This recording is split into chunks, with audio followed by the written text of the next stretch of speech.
Everybody, this is देवप्रसन्न और स्वागत करता हूँ आप सभी का आप ही के यूट्यूब चैनल दी बिजनेस एजुकेशन में। और आज के जो बोर्ड प्लस सेशन है उसमें देखने जा रहे हैं this sermon at Banaras class 10th का 10th ही चैप्टर है। फर्स्ट फ्लाइट का फुल चैप्टर वीडियो है, एंड तक देखेंगे समझ में आएगा। 20 से भाग जाएंगे तो कुछ समझ में नहीं आएगा। और सबसे पहले वीडियो को स्टार्ट करने से पहले मैं एक आपको छोटा सा चेतावनी देना चाहता हूं कि आपको जो ही बोर्ड्स पर अभी अगर आप कम पिक्सल्स पर वीडियोस चला रहे होंगे तो आप हो सकता है वीडियो साफ़ नहीं दिख रही है, लेकिन आपको जो भी यहाँ लिखा हुआ है वो टेलीग्राम चैनल की लिंक डिस्क्रिप्शन में दी गई है, तो जाएं उसे ज्वाइन करें और वहाँ पर आपको इसकी बिल्कुल PDF मिल जाएगी, जहाँ से आप इसको नोट्स है जो इसको अच्छे से पढ़ सकते हैं। और स्टार्ट करते हैं आज की वीडियो के साथ दिस सरमन एट बनारस। तो गाइस, सरमन का मतलब क्या है? सरमन का मतलब है प्रीच। प्रीच मीन्स प्रवचन करना। और यहाँ गौतम बुद्ध के प्रवचन के बारे में बताया गया है कि उनका जो पहला प्रवचन था वो बनारस में हुआ। तो स्टार्ट करते हैं, आइए जानते हैं क्या तो हुआ था। Gautam Buddha began life as a prince Siddhartha Gautam in northern India. और जो गौतम बुद्धा हैं उनकी लाइफ कुछ स्टार्ट हुई राजकुमार से, जिनका नाम था पहले सिद्धार्थ गौतम, और उनका जन्म हुआ उत्तरी भाग में हमारे भारत के। और at the age of 12 sent away for schooling in Hindu sacred scriptures and 4 years later. अब यहाँ बात कर लेते हैं कि देखिए प्रिंसेस की तरह उनका जो उनके पिताजी थे वो बहुत बड़े राजा थे, और उनके ऐसे ही लड़का जो उनका था तो उनका प्रिंस, उसका नाम था सिद्धार्थ गौतम। और जब वो 12 साल के हुए तब उन्हें पढ़ाई के लिए भेजा गया हिंदू सैक्रेड स्क्रिप्चर्स, मतलब जहाँ हिंदू ग्रंथ के बारे में अच्छे से नॉलेज दी जाती हो, स्क्रिप्चर्स के बारे में बताया जाता हो पुराने समय में। और हिंदू से जो रिलीजन है उसके बेसिस पर बहुत सी चीज़ें सिखाई जाती हैं हिंदू सैक्रेड स्क्रिप्चर्स में। And 4 years later return home to marry princess. अब वो 4 साल बाद आए अपने घर प्रिंसेस से। प्रिंसेस कौन थी? उनकी यशोधरा, जिससे उनका ये शादी होना था उनका। तो वो 4 साल बाद आए और उनकी शादी हुई बहुत ही सुंदर प्रिंसेस से जिनका नाम था यशोधरा। दे हैड अ सन, और उनका एक लड़का भी हुआ।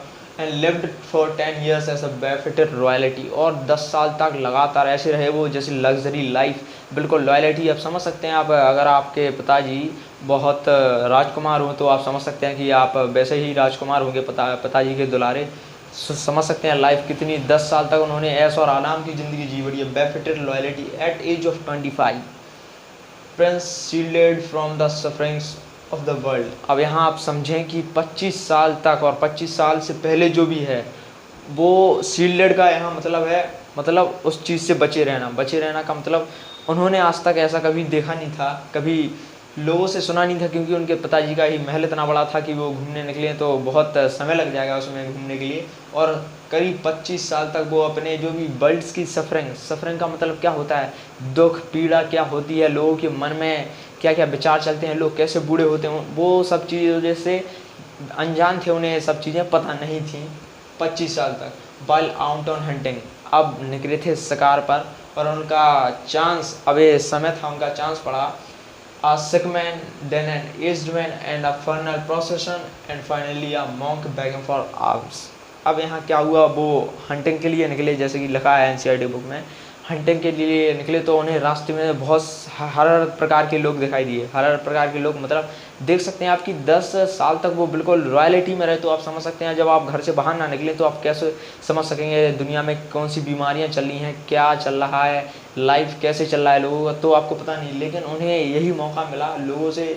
उन्होंने सबसे पहले देखा एक सिक मैन को, सिक मतलब बुखार से पीड़ित था, और दूसरी बार देखा उन्होंने इज्ड मैन मतलब बूढ़ा व्यक्ति देखा। और उन्होंने देखा फर्नल प्रोसेसन का मतलब है अर्थी जा रही थी किसी की, तो वो देखा। And finally a monk begging for arms, और उन्हें लास्ट में अंत में उन्हें एक चीज़ देखा, जो मॉन्क था साधु, वो आल्म्स के लिए मतलब किसी भी चीज़ के लिए भी भिक्षा मांग रहा था, वो उस चीज़ को भी देखा। The side so moved him. Guys, यहाँ बिल्कुल ही इंपॉर्टेंट बात है कि अभी बोर्ड्स में भी ये क्वेश्चन आया था, विच साइड से मूव्ड हिम सिद्धार्थ गौतम। तो इसमें आपको यही आंसर लिखना होगा कि वो 25 साल के थे और 25 साल से पहले शील्डेड फ्रॉम सफरिंग्स थे। ये सब चीज़ें उन्होंने देखी, और यही साइड्स थी, यही चीज़ें थीं जिन्होंने उनको मतलब मूव्ड हिम का मतलब है मतलब अंदर से झटका देना, अंदर से हिला देना पूरा। Once went out into the world to seek enlightenment concerning the sorrows that he witnessed. He wandered for 7 years and finally sat down under a peepal tree। अब अब उन्हें सब कुछ ये देखने के बाद ऐसा लगा, मतलब आप समझ सकते हैं कि आपको कैसा लगेगा जब आप बिल्कुल ही घर में रहते हो। डिजिटल का समय है आज, इतना टेक्नोलॉजी से भरा पड़ा हुआ है, लेकिन आप इसी यही जगह आपको मैं उतार दिया जाऊँ, अगर रूरल एरिया में जाएंगे तो आपको मुसीबतें समझ में आती हैं। और जब आप मुसीबतें समझेंगे तो समझ सकते हैं आप पर क्या बीतेगी। ऐसा ही कुछ हुआ था गौतम बुद्ध के साथ। गौतम बुद्ध ने कभी भी ऐसा नहीं देखा था, लेकिन जब ये देखा तो वो पूरे अंदर से झटक गए थे कि क्या होता है। मतलब ये सब चीज़ों को देख के बहुत बिटनेस्ड हुआ, उन्हें बहुत अच्छा लगा और सीखने को मिला। अब यहाँ से स्टोरी स्टार्ट होती है। अब वो निकले थे अब अपने एनलाइटमेंट प्राप्त करने के लिए। एनलाइटमेंट का मतलब है किसी भी चीज़ की ज्ञान एकत्रित कर लेना, किसी भी चीज़ के बारे में फुल नॉलेज होना आपके पास। और एनलाइटमेंट का मतलब है आपके पास पावर, मतलब शक्ति आ जाना एक मन से, हृदय से किसी भी चीज़ की। एनलाइटमेंट उसी को किया जाता है। Soros that he business, he wandered for 7 years and finally sat under a peepal tree। अब सोचिए 7 साल तक लगातार भटकते रहे गौतम बुद्ध, और फाइनली एक दिन ऐसा आया कि वो पीपल के पेड़ के नीचे बैठे। अब आप समझ सकते हैं कि आप 7 दिन अगर भटक जाएं तो बहुत बड़ी बात होती है, आप 7 दिन में हड़बड़ा जाएंगे। लेकिन यहाँ तो गौतम बुद्ध हमारे 7 साल तक भटकते रहे एनलाइटमेंट को प्राप्त करने के लिए, उस ऊर्जा को प्राप्त करने के लिए, उस चीज़ को प्राप्त करने के लिए भटकते रहे।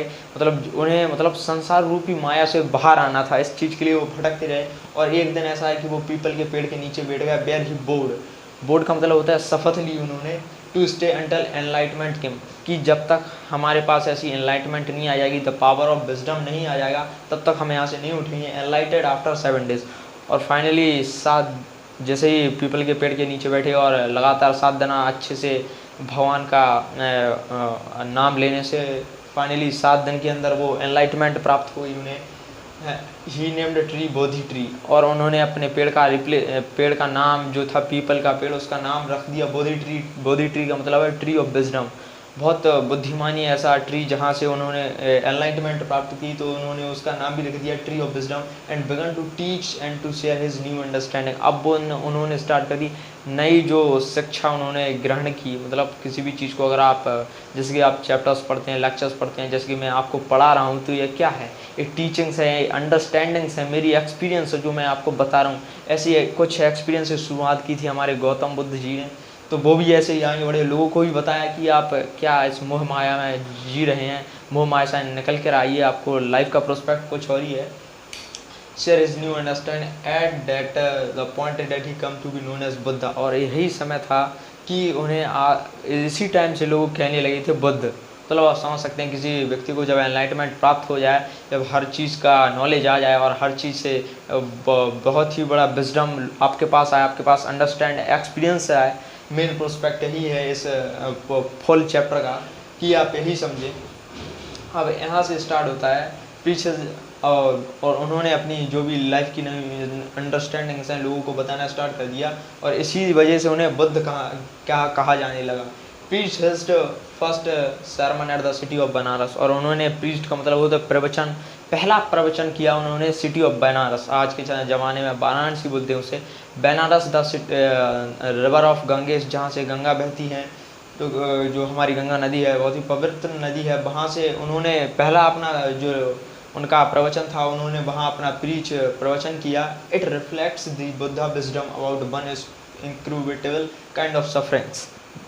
अब इसमें उन्होंने इस चीज़ के इस जो उन्होंने जो प्रवचन दिया था उसमें उन्होंने रिफ्लेक्ट किया एक बहुत ही बुद्धास की जो विजडम है, जो उनके न्यू टीचिंग अंडरस्टैंडिंग उनके पास डेवलप हुई थी, वो लोगों को बता रहे थे एक इनक्रूटेबल काइंड ऑफ सफरेंस। इनक्रूटेबल का मतलब होता है गूढ़, मतलब मिस्टीरियस चीज़ के बारे में बताया उन्होंने। बहुत ही काइंड ऑफ सफरिंग्स मतलब लोगों की तरह तरह की परेशानियों को देखकर उन्होंने बताया कि लोग क्या क्या करते हैं, आप क्या गलत पाप करते हैं, क्या करते हैं, उन चीज़ों को बताया उन्हें।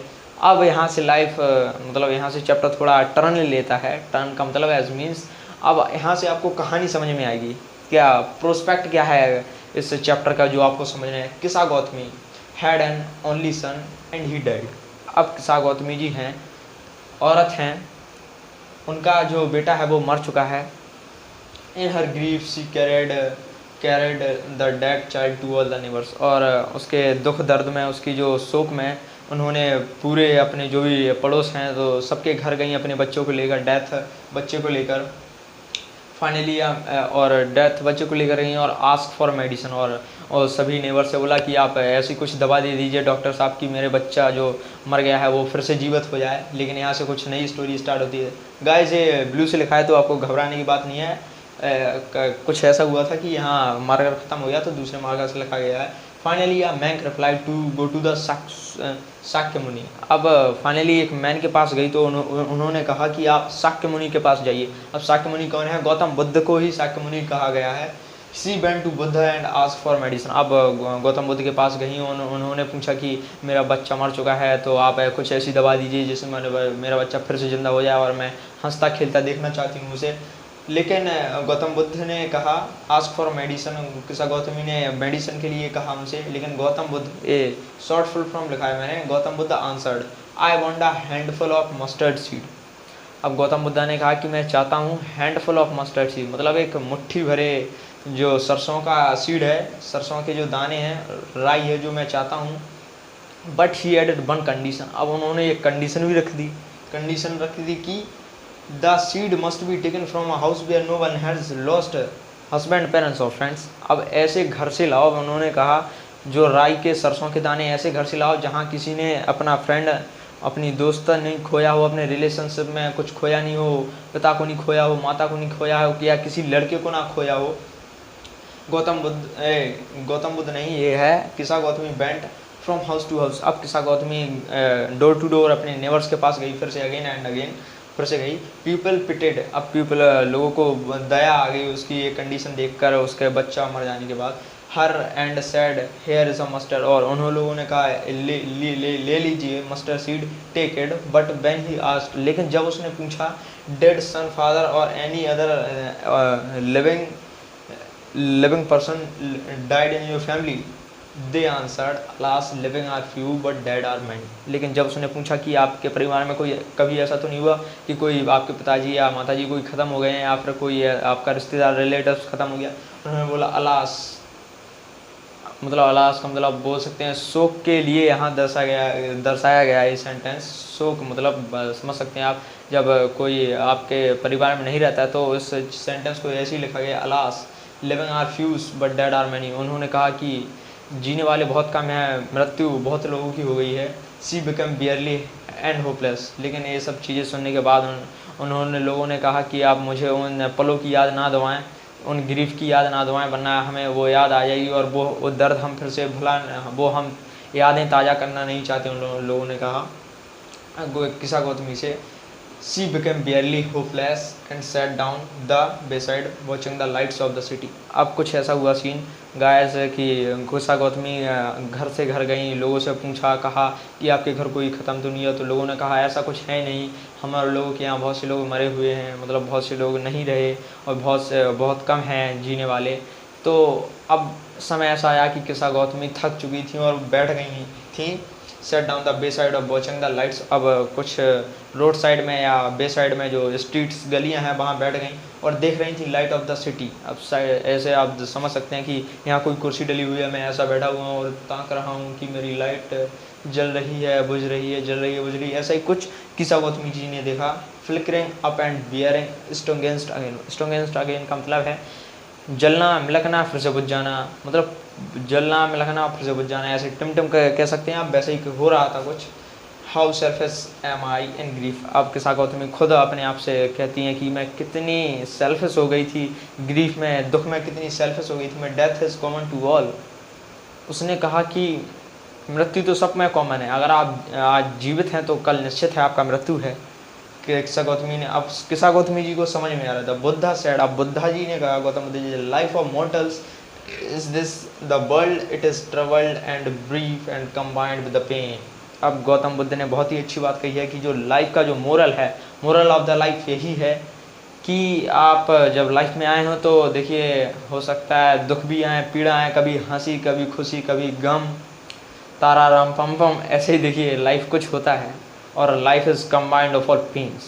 जब आप संघर्ष नहीं करेंगे, दुख पीड़ा नहीं झेल पाएंगे तो कैसे आप लाइफ में अच्छा डेवलप कर सकेंगे? आप खुद ही बताएं मेरे को ये बात।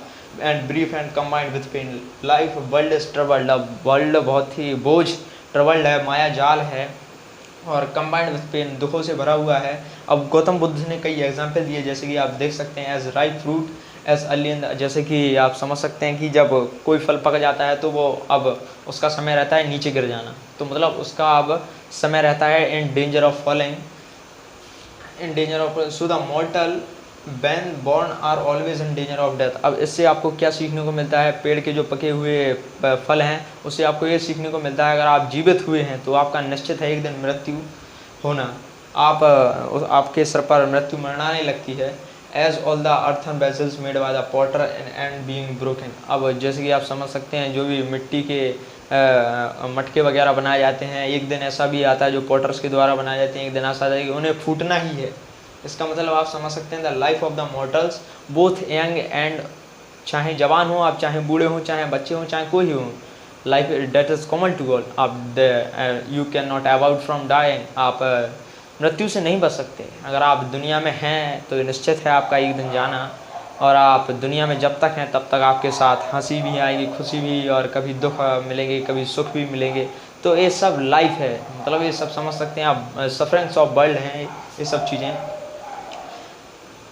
Boys do not grieve knowing terms of world. अब बहुत ही अच्छी बात कही है गौतम बुद्ध ने, जो बॉयज जो बुद्धिमान व्यक्ति हैं वो रोते नहीं हैं अगर उन्हें सब चीज़ें पता हो। बट टर्म्स ऑफ वर्ल्ड मैंने बताया है, संसार रूपी माया, मतलब किसी भी चीज़ के चले जाने के बाद उसका ज़्यादा रोए ना, क्योंकि आप देख सकते हैं अभी आगे लाइन्स में लिखा भी हुआ है, not from weeping not from grieving will anyone obtain peace of mind. ना ही आपके रोने से, ना ही आपके धोने से, और ना ही आपके दुख प्रकट करने से आपको मन की शांति नहीं मिलेगी। On the contrary his pain will be greater and his body will suffer. इसके बावजूद अगर आप ये सब करते हैं तो आपको आपकी बॉडी को ही पेन होगा, आपके बॉडी को पेन होगा। इसका मतलब आप कह सकते हैं आप अपने आप को दुख दे रहे हैं, सीधा सा मतलब है। अगर आपके ना ही रोने से, अब कोई अगर चला गया इस दुनिया से, ना आपके रोने से, ना ही चाहे कितना भी आप दुख प्रकट कर लें तो वो वापस लौट के नहीं आ सकता। तो इससे अच्छा है कि अगर आप ये सब जानते हैं, इन सब चीज़ों को, you are knowing the terms of world, आपको उस चीज़ पर नहीं रोना चाहिए इतना, क्योंकि जो आया है वो गया है। जब कोई जाता है तो उसका आत्मा का परमात्मा से मिलन हो जाता है और अपना सब कुछ आगे बढ़ता रहता है। ऐसी जो हमारे प्रकृति का नियम है, और यही सब है। अगर ये greater and his body will सफ़र, अगर आप किसी के चले जाने के बाद बहुत रोते धोते हैं तो आप अपने बॉडी को सफ़र कर रहे हैं, आप अपने आप को दुख ना दें। One who has overcome all sorrow will become free from sorrow and be blessed. और वही आदमी जो पूरे दुखों से, सॉरो से, will overcome free from sorrow, और जो आदमी इन सभी चीज़ों से, सॉरो से, दुख से, पीड़ा से उभर कर बाहर आ जाए, एंड बी ब्लेस्ड। और वही है सच्चा व्यक्ति जो सब चीज़ जानने के बावजूद एक सच्ची अच्छी मानसिकता बना के रखता है, और उसे सब कुछ पता है। अगर वर्ल्ड के बारे में, टर्म्स ऑफ वर्ल्ड्स को जानता है, संसार रूपी माया को जानता है, तो उससे ये सब नहीं करना चाहिए। ये सब लाइफ का पार्ट है, कभी हंसी आएगा, कभी खुशी, कभी दुख, कभी गम, और आप समझ सकते हैं death is common to all. तो इस चैप्टर से आपको यही सीखने को मिलता है कि लाइफ में death is common to all. कोई भी नहीं, आज मैं आपके सामने हूँ, कल और कोई हो सकता है, परसों और कोई हो सकता है। This is the life of the friends. तो स्टूडेंट्स, मैं होप आशा करता हूँ जितनी भी चीज़ें यहाँ हाईलाइटेड हैं तो वो आपको टेलीग्राम पर सब कुछ मिल जाएगा, लेकिन आप सभी को मैं आशा करता हूँ कि पूरा चैप्टर समझ में आ गया। तब तक के लिए हमसे जुड़े रहें। Thank you very much. Stay connected. जय हिंद, वंदे मातरम।